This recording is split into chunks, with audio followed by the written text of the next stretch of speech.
Hello everyone. Today I'm mainly just going to go over in detail the problems to the quick review off of page 170, and then in class I'm going to take any more questions from section 3.8, and you're going to get another assignment working with section 3.9, and then tomorrow I'm going to go over two more formulas, and then you guys will have a quiz, a short quiz over some implicit differentiation, the derivatives of the inverse sine and inverse cosine functions, and then another problem with the chain rule, which we're going to practice in today's lesson. So there's nothing new, just taking questions, and then you can, again, watch the beginning of this video. I'm going to go over every problem in detail from the quick review.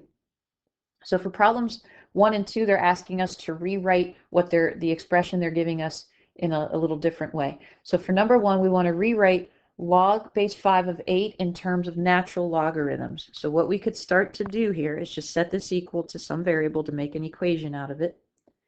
And then we can rewrite this exponentially. So 5 to the x is equal to 8. And then we could take the natural log of each side. Using the properties of logs here, I could bring the x down in front, so I get x times the natural log of 5 is equal to the natural log of 8. Divide both sides by the natural log of 5. So we'll get the natural log of 8 divided by the natural log of 5.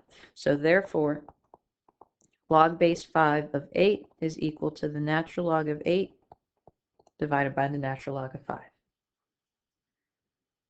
So there's a couple things to keep in mind. So to write this out, we kind of saw this as an example that we used in class yesterday. E to the natural log of x just becomes x, and then the natural log of e to the x also becomes x, because e and natural log are inverses of each other. So we have to keep both of those in mind.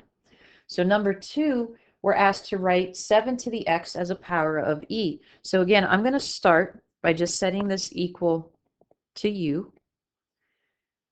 And before just jumping the gun and going to a base of e on each side, because we're trying to get some sort of combination of one of those two, I'm going to go ahead and take the natural log of each side. So the natural log of 7 to the x is going to equal the natural log of u.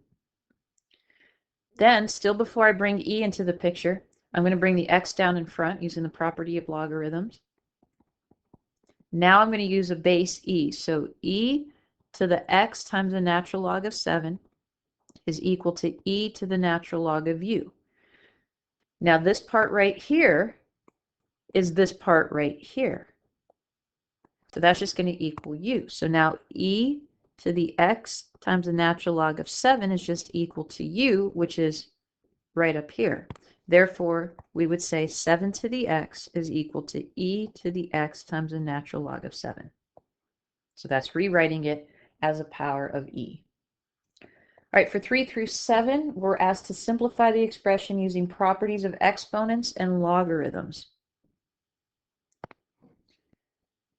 So in number 3, we really don't need the parentheses. This is the same as just saying the natural log of e to the tangent of x. Now, if you notice, that looks like this part right here. So we're just left with the exponent. So then this just becomes tangent x.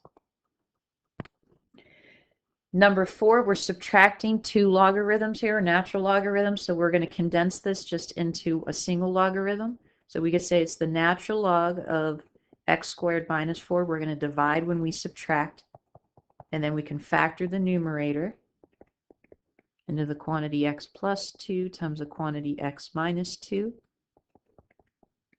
over x plus 2. So the x plus 2's divide out, and we're left with the natural log of x minus 2. Here, parentheses make a difference, because if not, it would just look like the natural log of x, then a minus 2, but it's the natural log of the quantity x minus 2. All right, number 5. Again, if it helps, we could set this equal to something. I'm already using an x, so let's call this u. I could rewrite this. There's a couple ways to do this. Let's just go ahead and rewrite it exponentially. So 2 to the u is going to equal 8 to the x minus 5. Now I have different bases here, but if you notice, 2 could be, or let me phrase it this way, 8 could be rewritten as a power of 2. So we could say 2 to the u is going to equal 2 cubed to the quantity x minus 5. So we get 2 to the u. This becomes 2 to the 3 times the quantity x minus 5. I could lose the bases now, so u is just going to equal 3x minus 15. Therefore, log base 2 of 8 to the x minus 5 is equal to 3x minus 15. Another way we could have done this is left this alone, and we could have just rewritten this as log base 2 of 2 to the 3, 2 cubed, 2 to the 3 times x minus 5. And whenever we have log base b of b to the x, we're just left with x. So this becomes a log base 2 of 2 cancels out, and we're just left with that 3x minus 15. All right, now number 6 was a little tricky, a little different, maybe thinking of what we could do, but this is a fraction, so what we could just start with, I can't separate this. It's not a single logarithm of a fraction. It's a fraction. It's just dividing two logarithms. Now, yes, they do have the same base, but the little trick we could do here is just bring that power down in front. So we get 15 times log base 4 of x over 12 times log base 4 of x. So now the log base 4 of x's are the common factor, and we're left with 15 twelfths or 5 fourths. All right, 7, this is an expanded form, so what we could first do is just bring this 3 back up, so it becomes the natural log of x cubed. We can't do anything else with this. This is just minus the natural log of 3x, and then likewise over here. All right, so any terms being added, we can now just write this as a single logarithm. Any terms that are positive are going to go in the numerator, so I'm going to have x cubed times 12x squared. And anything that's after a minus sign or being subtracted goes in the denominator. And then I can just simplify this. I'm going to really get a 12x to the 5th over 3x. So we get the natural log of 4x to the 4th. All right, and then for the last 3, we're just asked to solve the equation algebraically using logarithms. I'm just going to give the exact answer, but then you guys can just see what the approximate is. So for 8, now remember, you can use a log base 3, you could use a log base 10, you could use a natural log. I think the book had everything in natural log. So we could start here with just the natural log of 3 to the x equals the natural log of 19. We could bring the x down in front using the properties of logarithms. So here, x is simply equal to the natural log of 19 divided by the natural log of 3. And then you can get the approximation for that. Now the book only had it carried out to 2 decimal places. We always want 3 decimal places for the approximated value. All right, now for number 9, we can just right away divide both sides by the natural log of 5. That was equal to an 18. So what we could say right now is 5 to the t is equal to 18 divided by the natural log of 5. Now it is going to look a little strange for a second here. We're going to take the natural log of both sides. So keep this in parentheses, 18 over the natural log of 5. We do not want to approximate anything yet until we get to the last step. So now this becomes t times the natural log of 5. Now the book had this separated. We could leave it just like this, or you could show it's the natural log of 18 minus the natural log of the natural log of 5. If you don't want to leave it like this.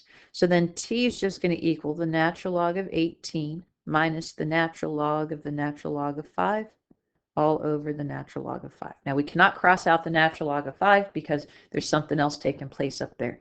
But that is the exact value. Approximately, this turned out to be about a 1 point. Well, the book had 1.50, but again, you want to round this to 5 or 3 decimal places. And then last for number 10,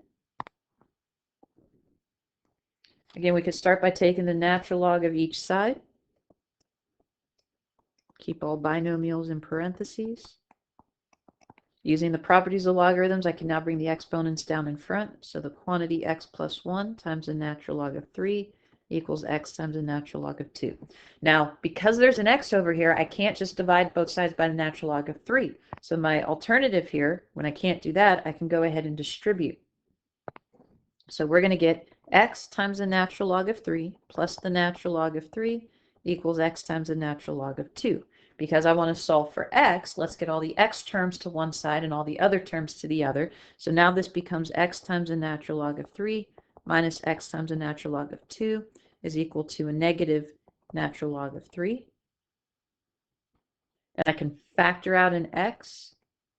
We get the natural log of 3 minus the natural log of 2 equals the opposite of the natural log of 3, and then just divide by this quantity. So x is going to equal the opposite of the natural log of 3 over natural log of 3 minus natural log of 2. Now the book just factored out a negative here and just left this as the natural log of 3, took the opposite and switched this around, so this becomes a natural log of 2 minus the natural log of 3. Again, I can't cross out the natural log of 3's because the denominator, that's part of a binomial. But the approximate answer here from the book is a negative 2.71, but again, round that out to 3 decimal places. All right, so I hope all of those made sense. Remember, you can always email me if you have questions on any of them. So in class, I'm going to take more questions over section 3.8. Hopefully you guys had a chance to look at all of the solutions worked out. Again, you can email me if you have any particular problems in mind that you'd like for me to go over. So I want you to pause the video now and find, this is practice, just a practice problem for the upcoming short quiz that I'm going to give you guys. I want you to find h prime of x if h of x is equal to tangent squared of 5x plus 1. Go ahead and pause the video to find the derivative.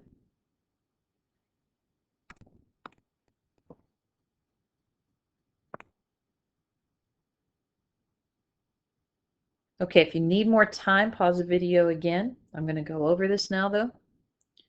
Hopefully you thought to rewrite this first. So this becomes tangent of 5x plus 1, that entire quantity, and then we're going to square it, write it this way. So now we definitely have to use the chain rule. So the derivative of the outside stuff is just right now the 2 coming down in front. Everything else stays the same. Then we're going to take the derivative of this outer part of what's inside the bracket. So then this becomes the derivative of tangent is secant square of 5x plus 1.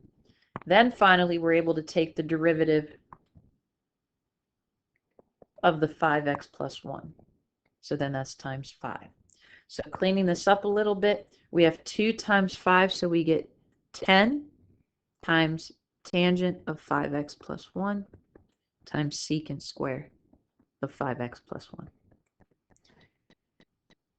So please make sure you rewrite it this way. A lot of times on the test, this was the part that was overlooked. A lot of students just wanted to go 2 and then go right to taking the derivative of the inside stuff, but you still have to leave the inside stuff alone and then proceed after that.